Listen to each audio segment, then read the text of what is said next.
Hello বন্ধুরা, welcome back computer বেসিক্সের এক্সেলের if ফাংশনের ওপর আমরা আগে 3টে এপিসোড করিয়েছি। তোমরা যে দেখেছো নিশ্চয়ই ভালো লেগেছে। ইফ ফাংশনের আজকে শেষ এপিসোড তোমাদের সামনে আনতে যাচ্ছি।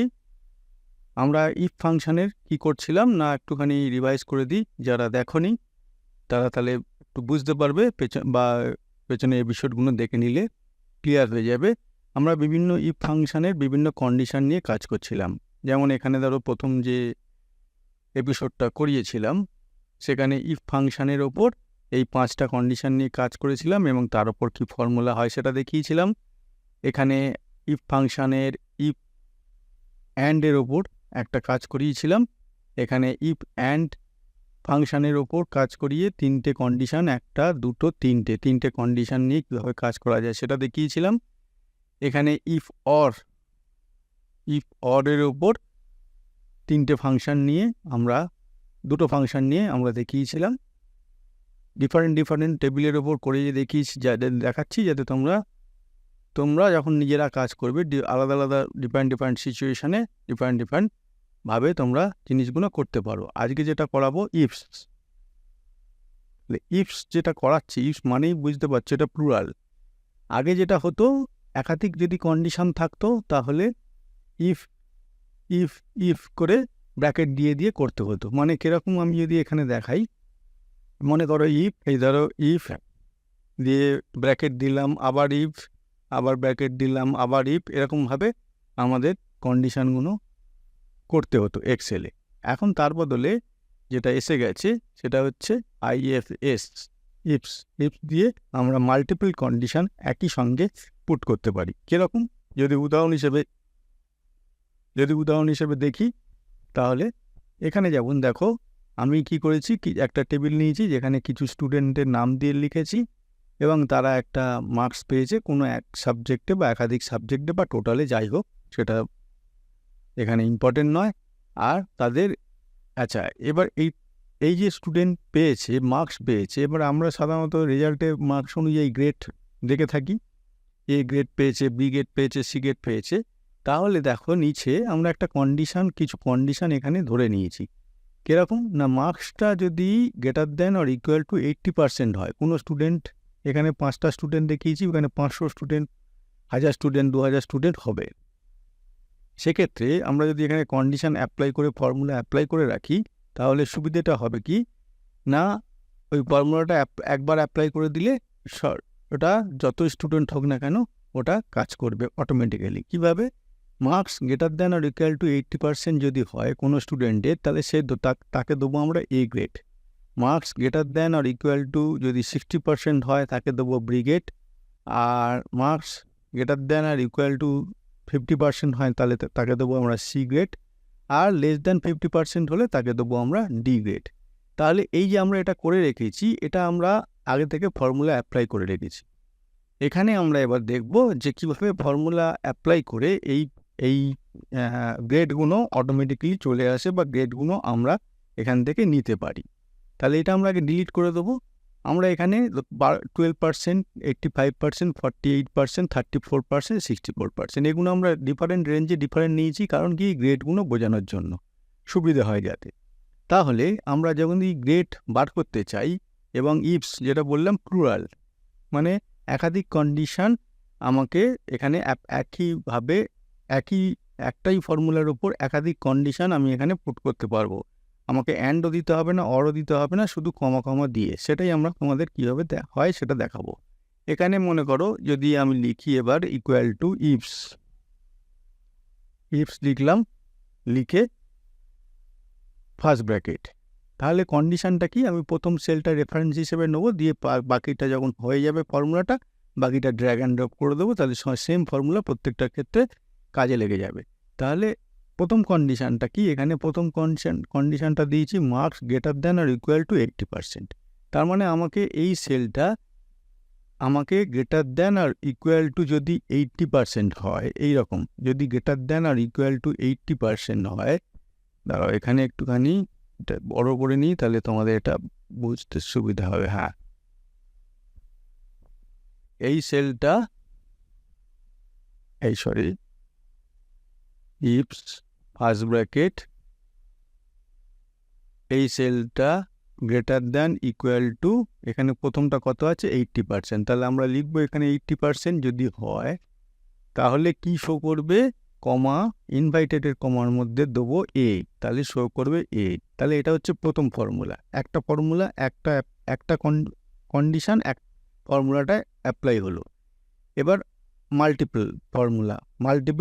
মাল্টিপল কন্ডিশন আমরা ফর্মুলাতে পুট করতে যাচ্ছি, সেই জন্যই ইফস কমা দ্বিতীয় কন্ডিশন একই সঙ্গে পুট করব, কোনো প্রবলেম হবে না। দেখো দ্বিতীয় কন্ডিশন আবার যদি এই সেলটা greater than or equal to 60% হয়, মানে আবার এই সেলটা সিলেক্ট করে গ্রেটার দ্যান ইকুয়াল টু 60% দেবো, তাহলে কি শো করবে না, তার গ্রেড কি হবে না বি, তাহলে ইনভাইটেড কমার মধ্যে আমরা এখানে দেবো বি।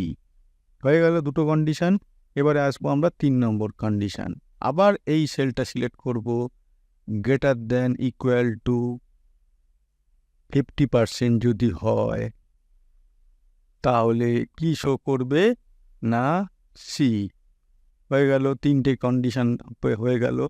4 এবং লাস্ট কন্ডিশন, এই সেলটা লেস দেন 50% যদি হয় তাহলে কি শো করবে না ডি। ইনভাইটেড কমার মধ্যে ডি দিয়ে একদম finally bracket close.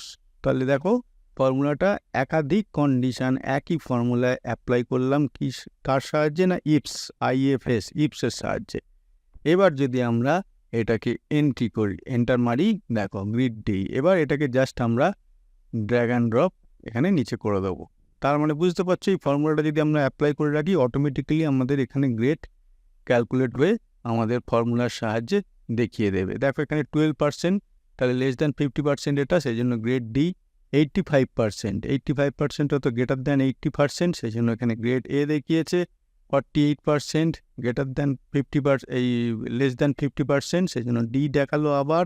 34% greater than এই লেস দ্যান 50% ডি দেখালো। এবার মনে করো 34%টাকে আমি এখানে 54% করছি, দেখো এই 54% করলাম, এই দেখো চেঞ্জ হয়ে গেল গ্রেটার দ্যান সি। কারণ কি, গ্রেটার দ্যান সি মার্ক যদি greater than or equal to 50%-এর ওপরে হয় তাহলে এখানে সি দেখাবে, সেই জন্য এখানে সি চলে আসলো। আবার দেখো 85%টা যদি আমি এখানে 79% করি, তার মানে এখানে greater than or equal to 80% হলে তবে এ হবে, তার নিচে হলে বি হবে। তাহলে যে মুহূর্তে আমি 79% করলাম, দেখো এখানে বি চলে এলো। তো এইরকমভাবে আমাদের যখন এখানে প্রচুর স্টুডেন্টের নিয়ে আমরা কাজ করব, এরকম যদি আমরা ফর্মুলা অ্যাপ্লাই করে রাখি তাহলে আমাদের কি প্রত্যেকটা নাম্বার দেখে দেখে ওখানে হাতে ম্যানুয়ালি প্রত্যেকটা ধরে ধরে ডি বি এ ও এটা এরকমভাবে টাইপ করে ফিক্সড করতে হবে না।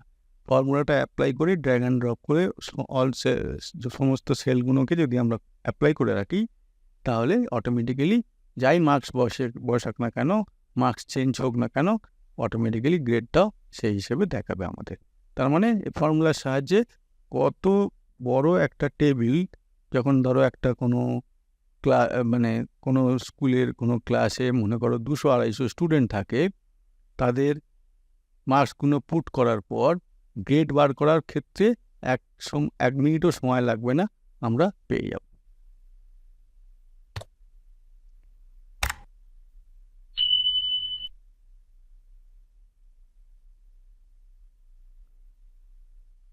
আচ্ছা, এরপরে আমরা আসি দ্বিতীয়টায়।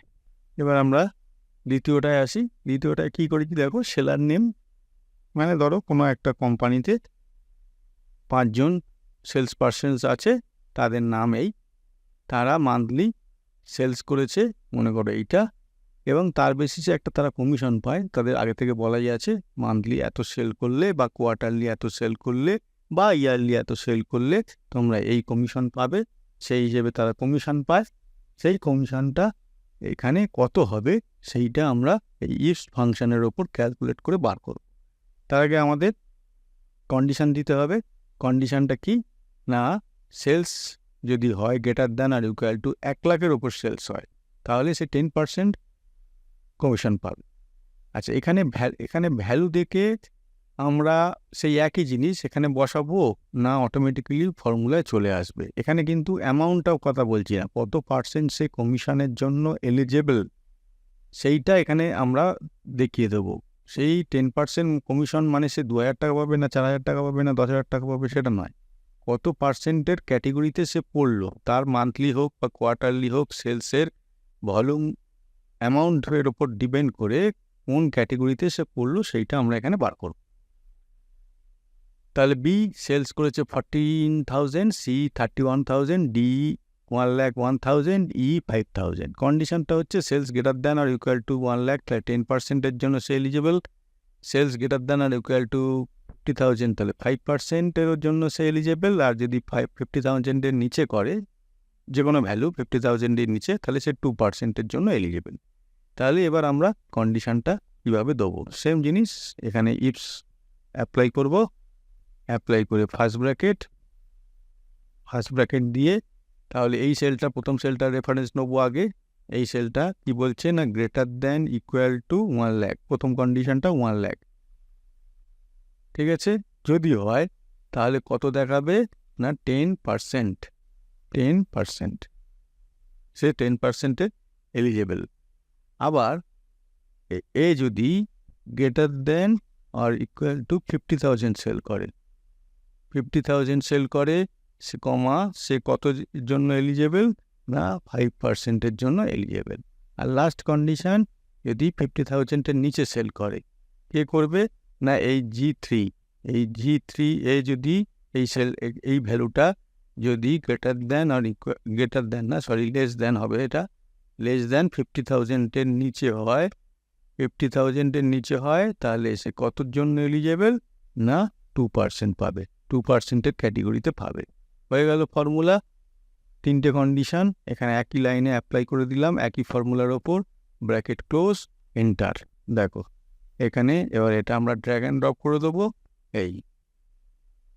এবার এটাকে যেহেতু এরকম ভ্যালু কেন দেখাচ্ছে না, এখানে আমাকে পার্সেন্টেজের এটাকে ক্লিক করে নিতে হবে, পার্সেন্টেজ। তার মানে 52,000 সেল করেছে, তাহলে সে গ্রেটার দ্যান 50,000, সেই জন্য 5%-এর ক্যাটেগরিতে।